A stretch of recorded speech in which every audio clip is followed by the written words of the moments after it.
Assalamualaikum warahmatullahi wabarakatuh.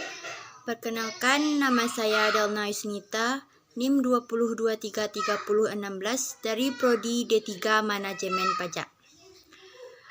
Baiklah, pada kesempatan kali ini saya berkesempatan untuk menjelaskan materi tentang mata kuliah komunikasi perpajakan yang berjudul Teknologi Komunikasi dalam Penerangan dan Penyuluhan Pajak di Era Digital.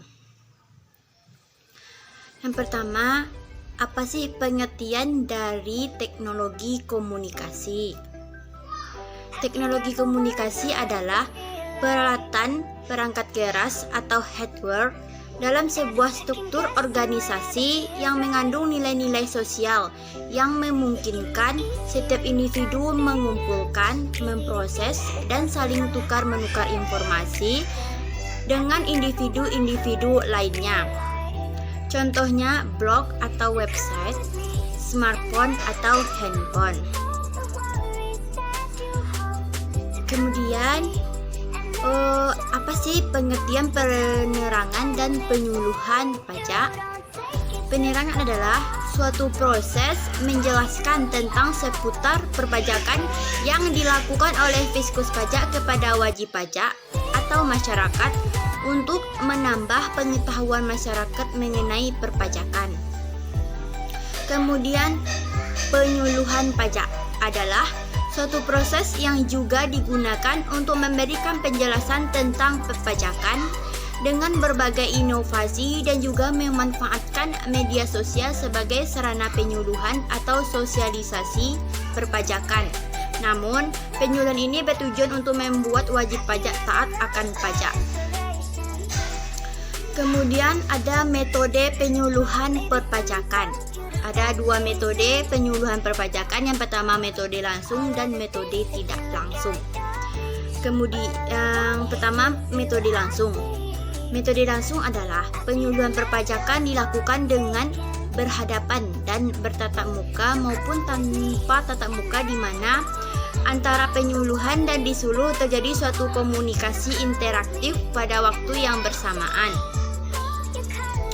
Kemudian metode penyuluhan perpajakan tidak langsung, artinya dilaksanakan dengan menggunakan media di mana antara penyuluh antara yang disuluh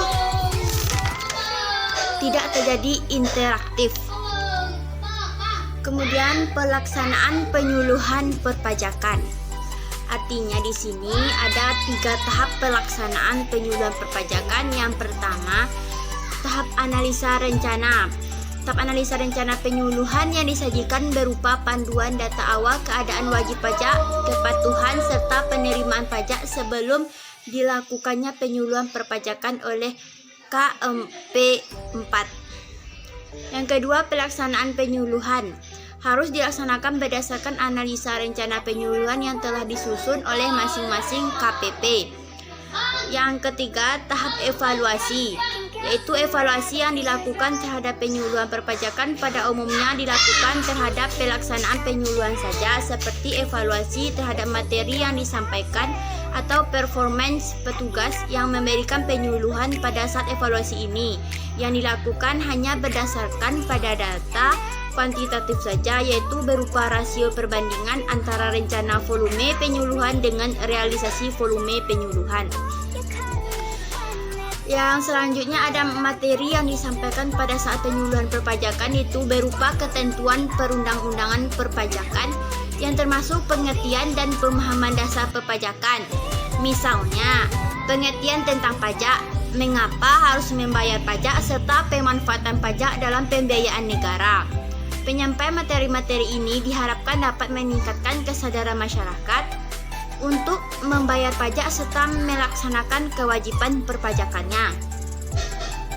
Kemudian tujuan penyuluhan perpajakan ini secara khusus adalah mendorong kesediaan dan kepatuhan wajib pajak untuk membayar pajak.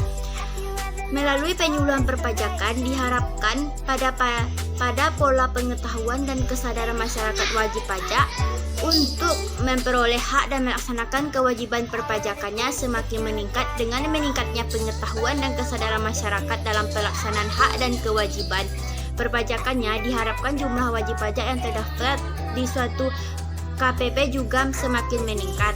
Masyarakat yang dulunya enggan untuk mendaftar diri sebagai wajib pajak menjadi sadar dan mau mendaftarkan dirinya. Demikian halnya dengan wajib pajak yang telah tercatat. Sebagai wajib pajak semakin sadar untuk meningkatkan kepatuhannya dalam melaksanakan kewajiban perpajakannya. Selanjutnya yaitu materi tentang teknologi komunikasi dalam penerangan dan penyuluhan pajak di era digital 4.0. Yaitu di zaman yang sudah modern ini, di mana segala sesuatu sudah menggunakan media online, ternyata beberapa kantor pelayanan pajak atau KPP maupun kantor penyuluhan masih ada yang melakukan atau melaksanakan kegiatan penyuluhan melalui media radio. Radio adalah salah satu media komunikasi yang paling awal hadir di muka bumi ini. Hal inilah yang dicoba disasar oleh DJP untuk melaksanakan kegiatan perpajakannya melalui radio. DJP atau Ditjen Jenderal Pajak mencoba memberikan informasi seputar dunia perpajakan kepada para pendengar setia radio. Hal ini membuktikan bahwa siaran radio terbukti masih cukup efektif dalam melaksanakan penyuluhan perpajakan. Selain dalam bentuk talkshow, DJP juga memberikan penyuluhan lain di radio seperti melalui iklan atau advertorial yang mudah diingat dan disimak oleh masyarakat. Terkadang penyuluhan pajak lewat radio ini membuat pendengarnya menjadi tertarik dengan materi yang dibahas maupun tertarik dengan sesuatu yang terkait dengan pajak, meskipun sebelumnya pendengar tersebut sama sekali tidak tahu. Dalam era digital ini, hampir setiap orang di Indonesia memanfaatkan teknologi ponsel untuk berkomunikasi dengan teman, lawan transaksi, saudara, maupun untuk mencari informasi apapun. Masyarakat dapat dengan mudah mengakses semua informasi melalui teknologi digital. Pajak sudah menerapkan cara terbaik untuk memberikan layanan kepada wajib pajak, yaitu dengan SPT tahunan.